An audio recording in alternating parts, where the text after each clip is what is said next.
ये वीडियो देखें फिर बात करते हैं। ये कान सिला हुआ है तुम्हारा या तुमने वैसे बाली पहनी हुई है? ये बाली? जी जी इमाम साहब, कान सिला हुआ है, आर्टिफिशियल चीजें नहीं पहनता मैं। ला हौला वला कुव्वत।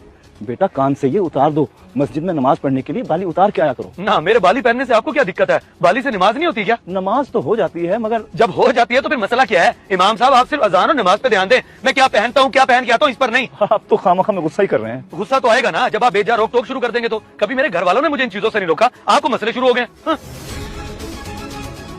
इमाम साहब महसूस ना करिएगा, कुछ लोग डीट होते हैं, उन्हें समझाने का कोई फायदा नहीं होता। बेटा मैंने तो इसलिए बोला था कि रेहान ने अपने आप को औरतों से मुशाबिहत दी हुई है। हमारे दीन में कान सिलवाना और ये चीजें पहनना जायज नहीं है। बिल्कुल सही कहा है आपने, मगर जहालत क्या कह सकते हैं, फैशन समझते हैं इन चीजों को। फैशन, अल्लाह हिदायत दे। अब और मैं क्या कह सकता हूँ। अच्छा जी, अगली नमाज में मुलाकात होगी। अल्लाह हाफिज। इमाम साहब भी जाहिरी चीजों को देख रहे हैं। भाई अंदर का ईमान देखा जाता है। 5 वक्त की नमाज पढ़ रहा हूँ मैं बाकायदगी से, बजाय खुश होने की बातें सुनाने लग गए। क्या क्या बंदा, अब टाउन में तौर पे मस्जिद भी नहीं है, जाना भी यहीं पड़ेगा। अरे इमाम साहब सुने, जोहर की नमाज में कोई बात हुई आपके रिहान से? छोटा भाई बता रहा था। जी जी, आपका भाई वहीं मौजूद था जब। मेरा नहीं ख्याल कि मैंने कोई गलत बात की हो, वो तो वैसे ही गुस्सा कर गए। वो है ही इसी तरह का इमाम साहब, उल्टे सीधे फैशन करना और उसको स्टाइल का नाम दे देना। अभी तो फिर भी कम हो गया है, वरना पहले तो बहुत ही ज्यादा बेड़ा गर्क किया हुआ था उसने अपना। बेड़ा गर्क? मैं समझा नहीं। दाढ़ी के डिजाइन बनवाना, अजीब से बाल कटवा लेना, बस मैं क्या बताऊं आपको। अगर आप कहें तो मैं समझाऊं उसे। अस्तगफिरुल्लाह, नहीं नहीं, बातों से समझ नहीं आती ऐसे लोगों को। ये ना हो कि मिजाज खराब हो जाए और मस्जिद आना छोड़ जाए, फिर और गुनाह। बस खामोशी ही बेहतर है। बातों से समझा कौन रहा इमाम साहब? वाकई ये लातों के भूत हैं, बातों से नहीं मानते।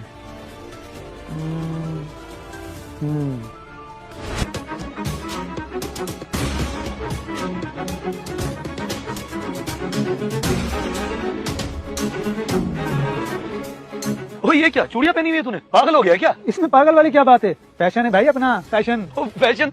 ओए औरत है क्या भाई तू? अब मैं वजू में हूँ, क्या बोलूं? और चूड़ियां औरतें पहनती है, मर्द नहीं। और तुझे पता है ना मर्द को चूड़ियों का दाना क्यों दिया जाता है? कहीं ये तो नहीं है तू? अच्छा तो ये चूड़ियां औरतें पहनती हैं, बड़ा अजीब लग रहा है ना। और जो तूने कान में बाली पहनी हुई है, क्या ये औरतों का सिंगार नहीं? और ऊपर से मर्द का कान सिलवा लेना, इमाम साहब बताएं। गुनाह है जी, बहुत गुनाह। अल्लाह का सख्त अजाब है उन मर्दों पर जो औरतों की शबाहत इख्तियार करते हैं। मेरे भाई तू 5 वक्त की नमाज पढ़ता है, अगर तू अल्लाह को राजी करने की राह पर चल ही पड़ा है तो अपना हुलिया भी प्यारे नबी के अहकामात के मुताबिक बनाना। ये छोटी छोटी कोताहियां हमारी नेकियों को जाया करवा रही होती हैं। मैंने आपको इसीलिए समझाया था, वरना मेरी दुश्मनी तो नहीं आपसे। मैं शर्मिंदा हूं इमाम साहब कि मैंने गुस्से में आपसे बात की। आपने बिल्कुल सही रोका था, मुझे बाज आ जाना चाहिए था। आइंदा के बाद आपको ये बाली कभी नजर नहीं आएगी। और अच्छा तरीका था इस्लाह का। वाकई बातों से मुझे समझ नहीं आ रही थी, लेकिन अब मेरी आंखें खुली हैं। अब इसे उतार कर फेंकता हूँ और फिर नमाज पढ़ते हैं। आजो। शाबाश, अल्लाह इसकी तौबा कबूल फरमाए। आमीन। आप चलें इमाम साहब, मैं ये चूड़ियां उतार कर आ रहा हूँ, क्योंकि मकसद तो पूरा हो गया इनका। इस वीडियो को देखकर आपकी क्या राय है? कमेंट्स बॉक्स में मुझे बताएं। जज़ाकल्लाह।